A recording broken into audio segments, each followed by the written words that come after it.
ప్రభాస్ చేతిలో ప్రస్తుతం రాజా సాబ్, ఫౌజీ, స్పిరిట్, కల్కి 2, సాలార్ 2 వంటి పలు సినిమాలు ఉన్నాయి. వీటిలో సందీప్ రెడ్డి వంగ దర్శకత్వంలో చేస్తున్న స్పిరిట్ కోసం అభిమానులు ప్రత్యేకంగా ఎదురుచూస్తున్నారు. కేవలం ప్రకటనతోనే ఈ సినిమాపై భారీ అంచనాలు ఏర్పడ్డాయి. ఇప్పుడు ఈ చిత్రంపై అంచనాలను రెట్టింపు చేసే న్యూస్ ఒకటి బయటకు వచ్చింది. స్పిరిట్ మూవీ కాప్ థ్రిల్లర్ గా రూపొందనుందని, ఇందులో ప్రభాస్ పవర్ఫుల్ పోలీస్ ఆఫీసర్ గా కనిపిస్తాడని మొదటి నుంచి ఉన్న సమాచారం.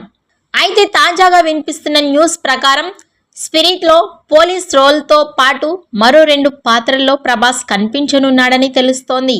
ఆ 2 పాత్రల్లో ఒకటి స్టూడెంట్ లీడర్ రోల్, మరొకటి ప్రొఫెసర్ రోల్ అని సమాచారం. అంటే స్పిరిట్ లో ప్రభాస్ 3 భిన్న పాత్రల్లో కనిపించనున్నాడన్న మాట. అదే నిజమైతే ప్రభాస్ ట్రిపుల్ రోల్ చేసిన మొదటి సినిమాగా స్పిరిట్ నిలవనుంది. ఈ వీడియో నచ్చినట్లయితే లైక్ చేయండి, షేర్ చేయండి. మరిన్ని లేటెస్ట్ అప్డేట్స్ కోసం మా ఛానల్ని సబ్స్క్రైబ్ చేసుకోండి.